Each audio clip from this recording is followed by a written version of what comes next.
Bienvenue, vous nous écoutez sur le www.radioalfayda.net. Alfayda, c'est la référence.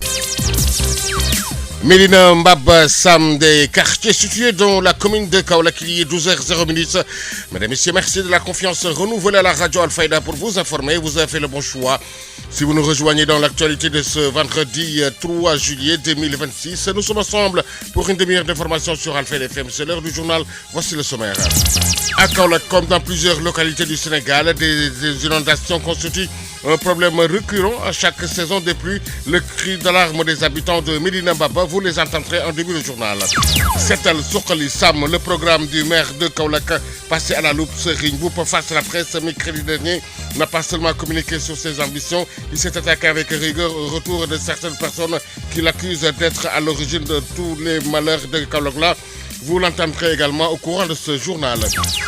Gamou 2026, Medina Baye a abrité le CRD préparatoire avec tous les acteurs concernés sous la présidence du gouverneur Modou Mokhtar Wade. L'occasion a permis au COMAF d'exprimer ses besoins pour le bon déroulement de l'événement. Sur l'international, le groupe d'experts des Nations Unies sur la RDC consacre une partie de son rapport à l'ASC M23 sur son association croissante avec l'ancien président Joseph Kabila. Et puis sport, élimination mondiale 2027 FIBA, le Sénégal prend sa revanche sur la Côte d'Ivoire. C'était hier au stadium Marius Ndiaye. La revue des quotidiens, dernière note de ce journal. Mesdames et messieurs, gardez votre confort d'écoute de développement, c'est juste après ceci. Le journal Serigne Moussa Kane. Je vous dis bonjour, Sidi Hadj Libas Mbaye assure les opérations techniques à Médina Mbaba. La réhabilitation du canal à ciel ouvert demeure l'unique préoccupation des populations riveraines qui vivent au quotidien. Issa Nyon, habitant du quartier, revient sur la situation, nous l'écoutons. La catastrophe, je vous dis, en période de saison, c'est compliqué. C'est compliqué que les véhicules, même que les Jakarta accèdent chez nous, dans nos maisons, dans nos quartiers. Imaginez donc l'hivernage, ce que sera. Le Gamou approche. Nous avons entendu un comité pour la préparation du Gamou. Mais le Gamou, ce n'est pas seulement Médina Baye. Médina Mbaba est la porte de Médina Baye. Nous accueillons des invités de Maulana Cheikh Ibrahim Niass. Donc je pense que nous méritons aussi également une certaine écoute, vraiment que les gens viennent ce qui se passe ici. Ne serait-ce qu'ils viennent. S'ils viennent, ils verront que vraiment ce que nous vivons est invivable. Nous avons tenté l'année dernière de faire avec les moyens du bord. Ça n'a pas donné. Si c'était seulement avec du matériel, si c'était seulement avec des mains pour curer, donc nous n'aurons pas parlé parce que nous avons l'habitude de faire des choses de nous-mêmes, de nettoyer, de faire des journées d'investissement humain. Mais cela, nous ne pouvons pas le faire parce que c'est la situation du canal. C'est des minuscules couverts de 50 cm environ et un peu éloignés. Donc c'est difficile qu'on y accepte. Donc vraiment, nous appelons les autorités à venir voir ce qui se passe ici et nous aider. C'est clair qu'il y aura des dégâts en période de saison cesse, surtout en période d'hivernage. Donc ce sera des dégâts incommensurables et nous n'allons pas laisser les bras croisés. Donc nous avons tenté des choses et si rien n'est fait, nous allons passer à la vitesse supérieure. Nous allons nous faire entendre parce qu'il ne peut pas nous laisser ici mourir comme ça. Il faut qu'on fasse quelque chose. Donc nous les appelons vraiment à venir nous aider. Donc sinon, c'est cela la vitesse supérieure. Quoi qu'il y advienne, nous ne manquerons pas vraiment parce que imaginez depuis 2011, un canal qui n'a jamais été curé et qui est fermé. Donc impossible à la population de faire des assainissements là-dessus. Donc qu'est-ce que nous pouvons faire? Nous sommes vraiment débarrassés. C'est compliqué pour nous. Donc nous ne pouvons pas faire grand-chose. Donc c'est aux autorités que nous invitons vraiment à venir voir ce qui se passe, à nous aider. Sinon, nous allons passer à la vitesse supérieure. Ces populations menacent de se faire entendre si rien n'est fait par rapport à la difficulté et invitent les autorités à venir les aider. Médina Mbaba souffre également à l'inaccessibilité des véhicules. Réécoutons Insa Nyon, il est membre et habitant du quartier de Médina Mbaba. La situation du canal qui traverse notre quartier, de Sam à Médina Mbaba. Ce canal a été construit en 2011 et depuis lors, aucun entretien n'a été fait.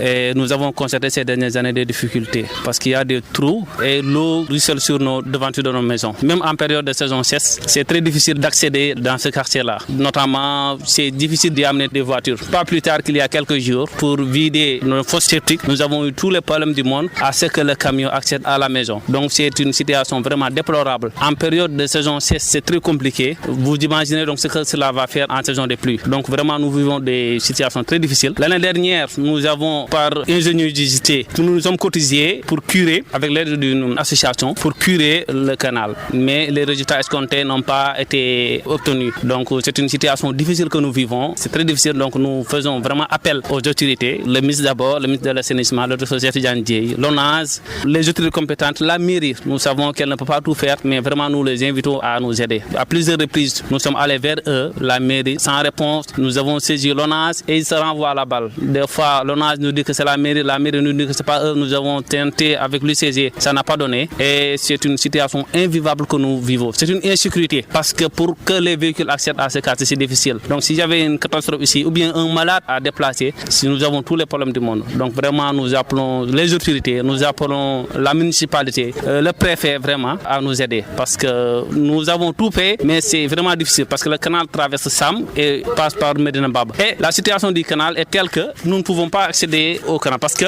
les couvercles, ce sont des minuscules couvercles et un peu éloignés de 30-40 mètres. Donc c'est difficile d'y accéder. Donc les couvercles sont assez lourds pour vraiment être soulevés. Il nous faut des grues ou bien des matériaux sophistiqués pour ça que nous n'avons pas. Non, les inondations constituent un problème récurrent à chaque saison depuis les cris d'alarme des habitants de Medina Baba. Direction Bigna Rabé, où les populations font face à un manque crucial d'ambulances pour des évacuations sanitaires. Keba Diawo lance son appel pressant aux autorités pour une prise en charge urgente. Il réagit au micro d'Amadou Diatta.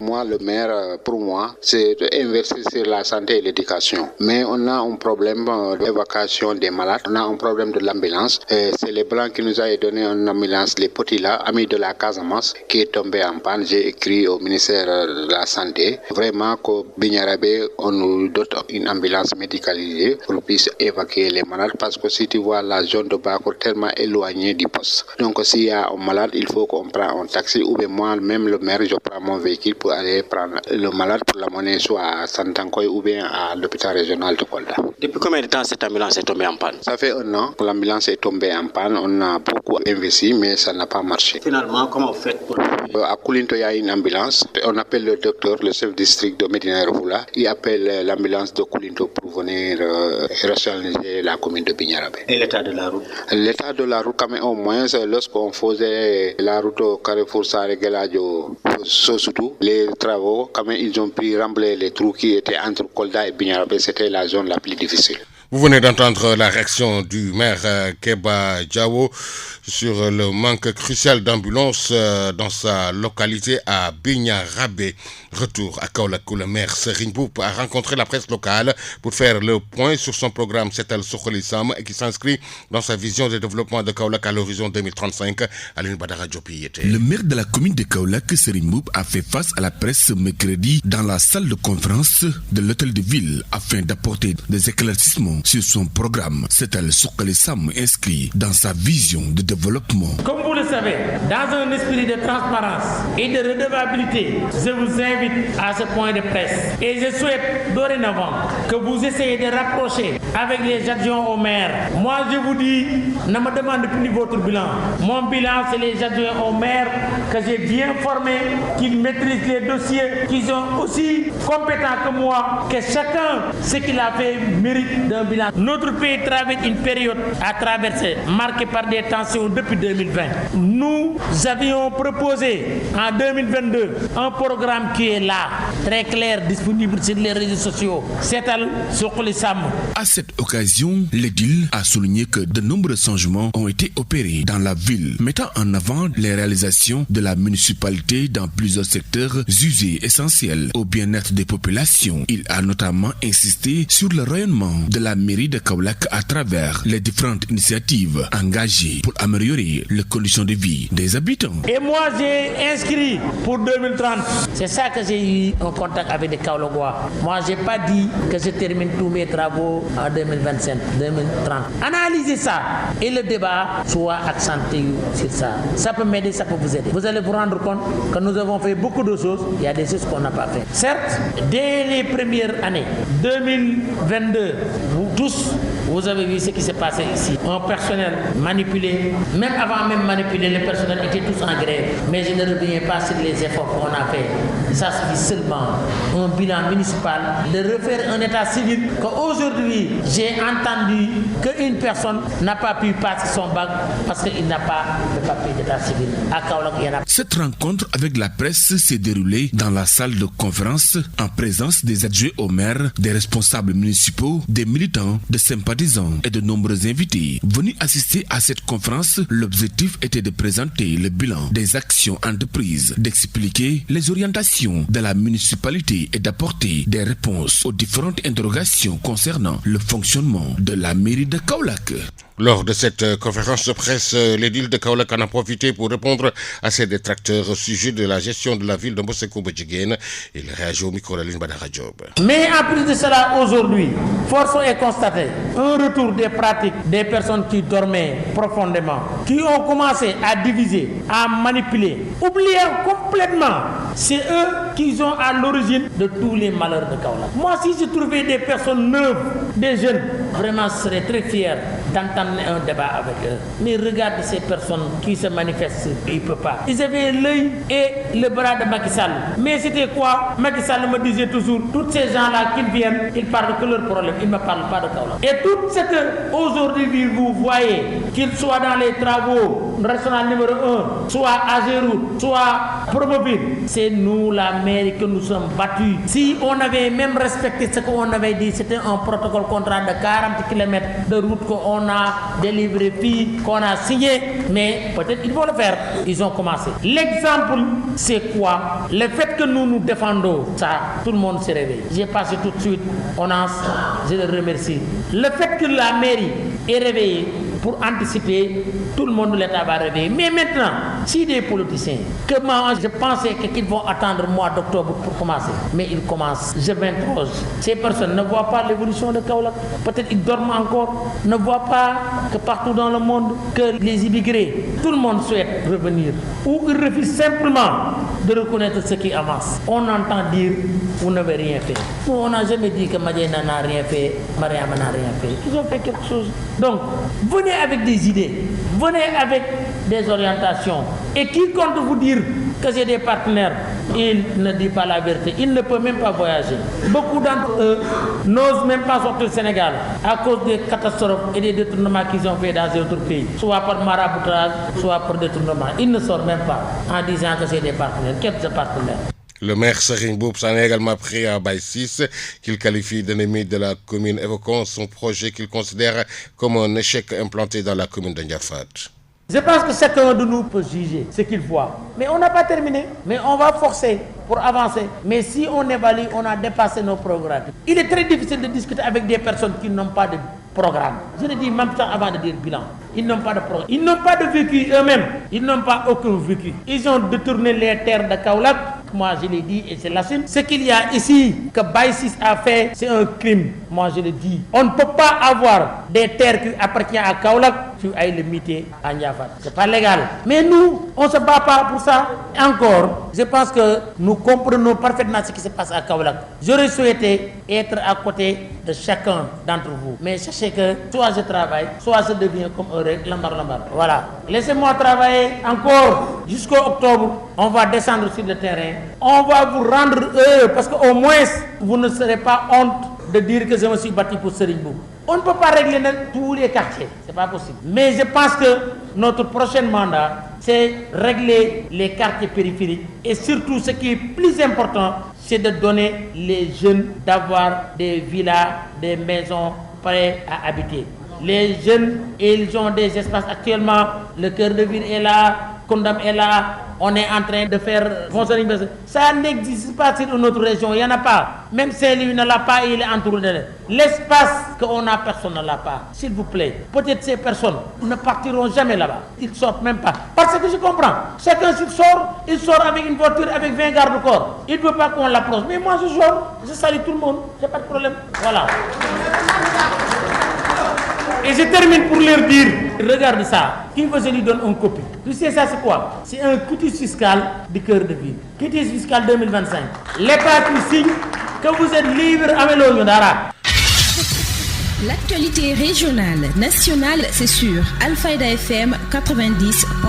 12h14 sur la radio de la présence. Si vous nous rejoignez dans l'actualité de ce vendredi 3 juillet 2026, l'info se poursuit sur le www.radioalfayda.net. Cap sur Teranga Skiles 2026 à Kolda. Les acteurs de la formation professionnelle ont entamé les préparatifs du concours national à travers un atelier de concertation. L'objectif, détecter les meilleurs talents, valoriser les compétences locales et mettre toutes les chances du côté de la région pour une participation réussie, n'est-ce pas Ousmane Diak? Dans le cadre de la promotion de l'excellence de l'employabilité des jeunes et du renforcement des liens entre la formation professionnelle et le marché du travail, le concours national Teranga Skiles s'impose aujourd'hui comme un important cadre de valorisation des compétences des apprenants issus des différents dispositifs de formation professionnelle. À Kolda, un atelier préparatoire à l'édition 2026 de cette compétition nationale s'est tenu avec la participation des acteurs de la formation professionnelle, des encadreurs. El Hadj Omar Thiam, chef de projet de l'initiative FIT Sénégal pour le compte de l'ONG CRIT. Cette rencontre vise à préparer efficacement la participation de la région. El Hadj Omar Thiam. L'objectif de cet atelier, c'est de réunir le comité d'organisation, également le cadre de concertation mis en place au niveau de Kolda pour réfléchir sur les stratégies, les moyens qui devront être mis en place pour assurer une bonne participation de la délégation régionale au concours national Teranga Skills qui se tiendra à Dakar le 19 et le 20 juin prochain. Pour rappel, cette compétition régionale organisée au mois de novembre dernier avait permis de sélectionner plusieurs jeunes talents appelés à représenter la région de Kolda. El Hadj Omar Thiam. En novembre passé, on avait organisé au niveau de Kolda une compétition régionale qui avait permis de faire compétir des jeunes sur 5 métiers: l'électricité, la couture, la restauration, la transformation des produits agricoles, mais aussi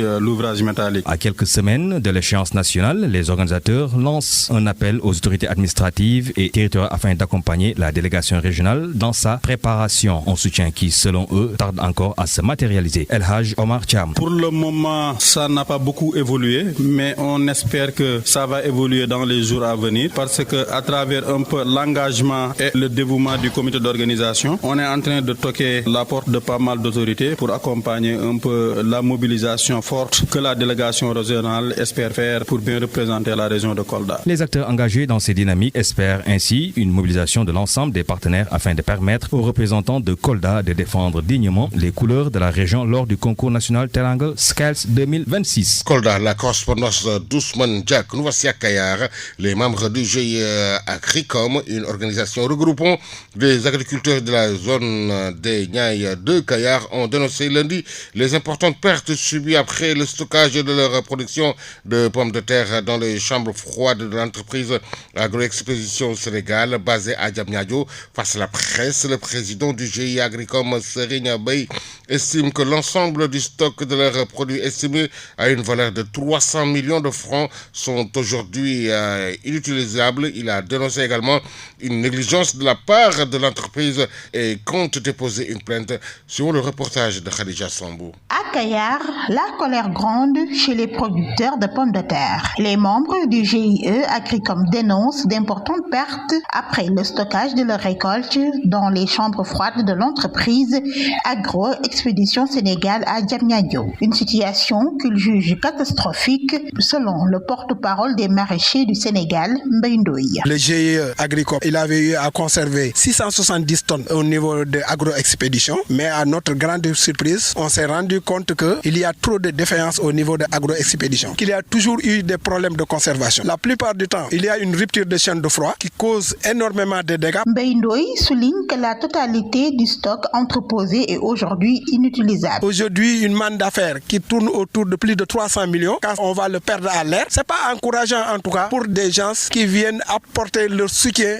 sur la souveraineté alimentaire. Parce que si ces gens-là, ils ne parviennent pas à être indemnisés, ça peut les décourager. Notre véritable problème se situe au niveau de la conservation, mais aussi au niveau de la commercialisation. Les producteurs réclament l'intervention des autorités et dénoncent le comportement des responsables des chambres froides. Nous appelons l'État, plus particulièrement le ministre du Commerce qui est en charge de ce secteur, de pouvoir nous accompagner. Mais aussi, ces gens qui prennent la chambre froide comme moyen de commerce, ils ne sont animés que par le gain qu'ils vont recevoir. Mais ils ne se soucient même pas du danger que les petits producteurs peuvent subir par rapport à ces pertes-là. Très remontés, les producteurs acteurs annoncent leur intention de saisir la justice afin d'obtenir réparation du préjudice subi. De son côté, l'entreprise Agro-Expédition Sénégal n'a pour l'heure pas encore réagi aux accusations portées à son encontre.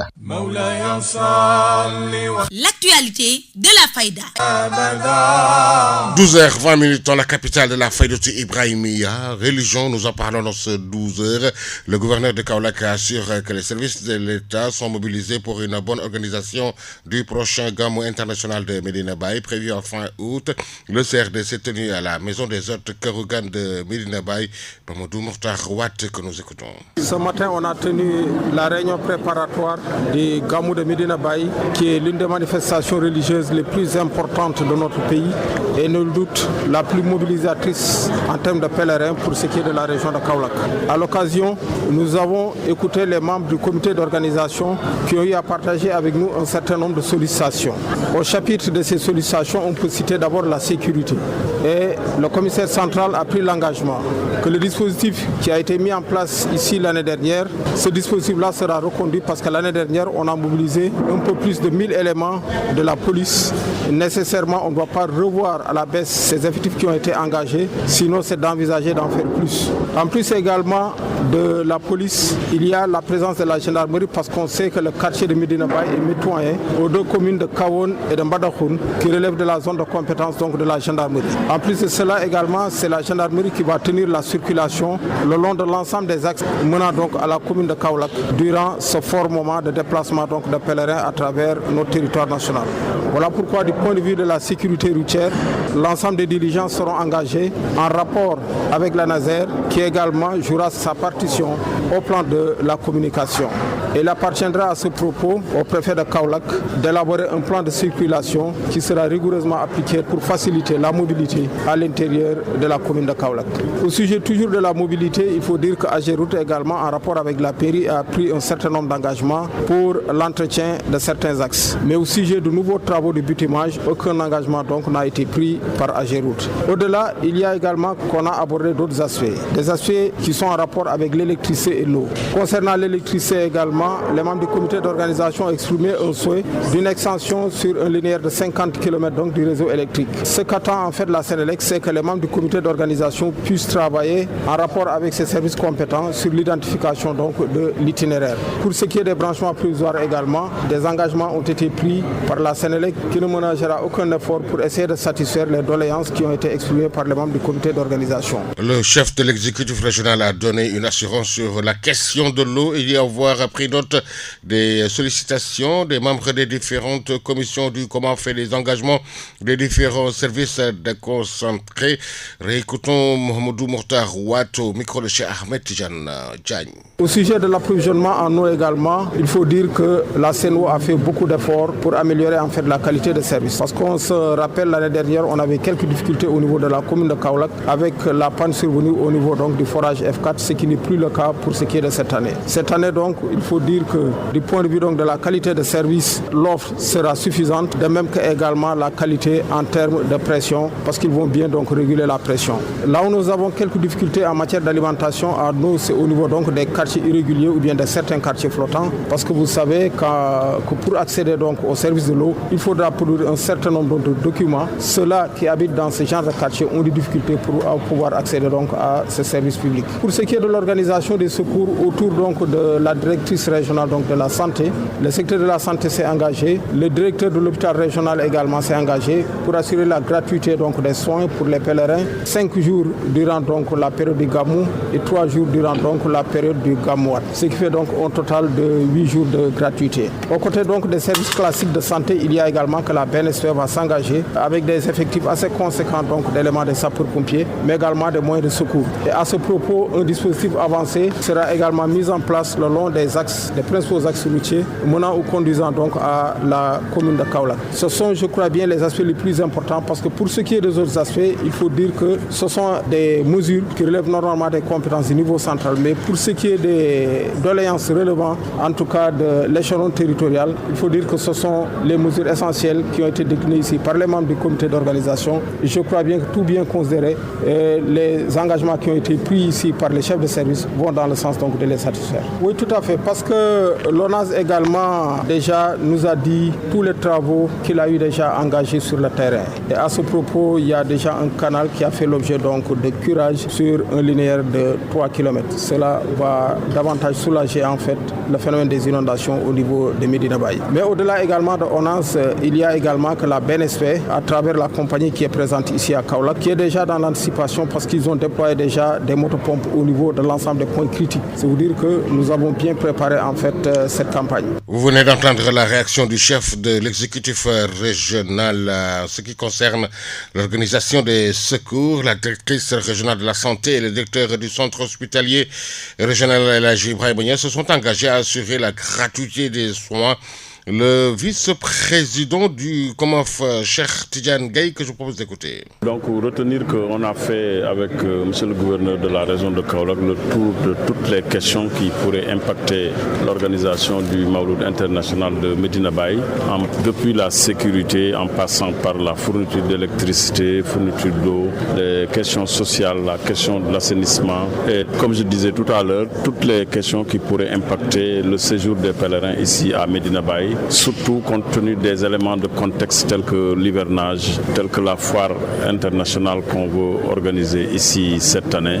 Voilà, vraiment, tout a été bien dépouillé et les services au niveau de la région ont pris des engagements en fonction de leurs compétences, en fonction de leur niveau de responsabilité. Nous avons tous pris note, nous avons bon espoir parce que beaucoup de services ont l'habitude de nous accompagner dans cette manifestation. Le reste certainement sera abordé au niveau national pour les questions pour lesquelles le niveau régional n'a pas de solution. Oui, juste prévoir la pluie parce que nous sommes en période hivernale, donc qui dit hivernage dit inondation parce que Kaolack est une des villes qui sont très souvent victimes des inondations. Et donc là, on a prévu le prépositionnement de motopompes et toute mesure qui, en cas de pluie, pourrait aider à évacuer rapidement les eaux. Le Mawlud est prévu le 26 août 2026, mais précisez que ça dépend de l'apparition du croissant lunaire, ça peut être le 25, le 26 ou le 27. Mais vraiment, c'est le 26 août 2026. Actualité internationale. Le groupe d'experts des Nations Unies sur la RDC consacre une partie de son rapport à l'AFC M23 sur son association croissante avec l'ancien président Joseph Kabila. Un rapport du groupe d'experts des Nations Unies sur la RDC lève un nouveau coin du voile sur l'implication de l'armée rwandaise aux côtés de l'AFC M23. Ce document transmis en juin au Conseil de sécurité décrit une chaîne de commandement structurée du terrain jusqu'à Kigali. Pascal Ligodi, il chiffre les effectifs rwandais présents dans l'est du Congo. Il nomme aussi les officiers responsables des opérations sur zone. Actualité internationale. Présent cette affaire qui défraie la chronique ces derniers jours au Cameroun. Début juin, un individu s'est rendu dans les locaux de la CRTV, la télé nationale à Yaoundé, et il y a déposé un pli fermé contenant un prétendu décret présidentiel. Un décret qui imitait les sceaux officiels de la présidence et la signature de Paul Biya. Il annonçait rien de moins que la nomination d'un vice-président de la République. Le document n'a pas été lu sur les antennes de la CRTV, mais il a provoqué une grande fébrilité dans le pays, à Yaoundé. Actualité internationale. Un nouveau kidnapping de masse dans une école du nord-est du Nigeria. 37 étudiants ont été emmenés par des hommes armés qui ont attaqué lundi matin l'établissement secondaire de la ville de Lassa. On est dans l'état de Borno, épicentre depuis 15 ans de l'insurrection djihadiste. 3 personnes, dont un soldat, ont été tuées selon les autorités. Actualité internationale. En Afrique du Sud, l'heure est au bilan après les manifestations anti-étrangers qui se sont déroulées hier dans les grandes villes du pays. Oui, ils étaient plusieurs milliers à manifester pour exiger du gouvernement qu'il renvoie les migrants illégaux dans leur pays. Plusieurs organisations citoyennes avaient sommé les étrangers sans papier de quitter l'Afrique du Sud d'ici le 30 juin. Actualité internationale. Au Mali, cela fait 2 mois que maître Muntaga Tall, avocat et homme politique malien, a été enlevé par des hommes armés et encagoulés. Il est détenu depuis par la sécurité d'État dans un lieu inconnu. Oui, et après lui, son propre fils a été enlevé. Même sort pour d'autres voix critiques du régime de transition comme Youssouf Daba Diawara ou Moussa Djiré. Le nombre total des disparus n'est pas connu. Familles et avocats expriment leur inquiétude, saisissent la justice malienne et internationale, cherchent en vain des informations. Les autorités de transition, elles, se bornent à évoquer la situation à mi-mot. Actualité internationale et sport.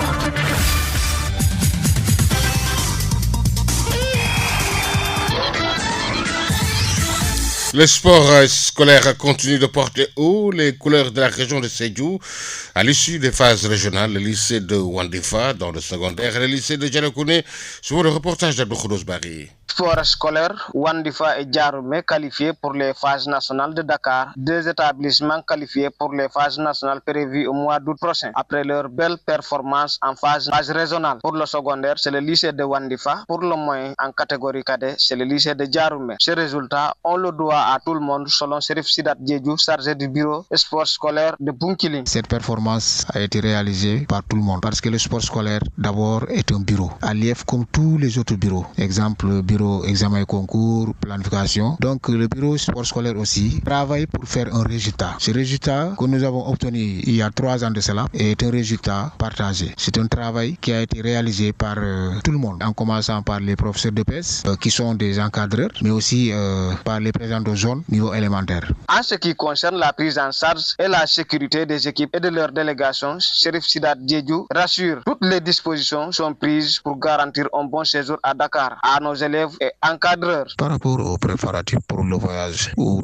aux préparatifs pour les phases nationales, oui, on se prépare, mais là on a moins de problèmes. C'est pas comme les phases départementales qui sont organisées par l'IEF. Les phases nationales sont organisées par la Fédération sénégalaise du sport scolaire. Cette fédération prend en charge toutes les délégations, restauration et le déplacement. Il faut noter que la participation du lycée de Wandifa n'est pas une nouveauté. L'établissement a déjà remporté ce trophée, un habitué des compétitions nationales qui revient sur l'ambition de défendre son titre. Bunkiling nous a parlé Abdou Khoudoss Bari. Une page sportive que nous ouvrons avec les 16e de finale du mondial. Hier, l'Espagne a battu l'Autriche 3-0. Portugal bat la Croatie 2-1. Suisse bat l'Algérie 2-0. Ce soir, Australie joue l'Égypte, Argentine joue le Cap-Vert, Colombie joue le Ghana. Basketball à présent avec les éliminatoires du mondial FIBA 2027. Le Sénégal a signé une victoire de caractère face à la Côte d'Ivoire en s'imposant 85-72, prenant ainsi sa revanche après sa défaite concédée face aux éléphants lors de la deuxième fenêtre des éliminatoires de la Coupe du Monde FIBA 2027. La Confédération africaine de football a officialisé le calendrier complet de ses compétitions interclubs pour la saison 26-27 avec un coup d'envoi prévu dès septembre 2026. Rappelons que Teungueth FC et ESS de Saint-Louis entrent en lice en septembre. C'en est tout pour cette page sportive. La revue de presse. L'Obs Pop place le soleil sur le quotidien Walf le matin.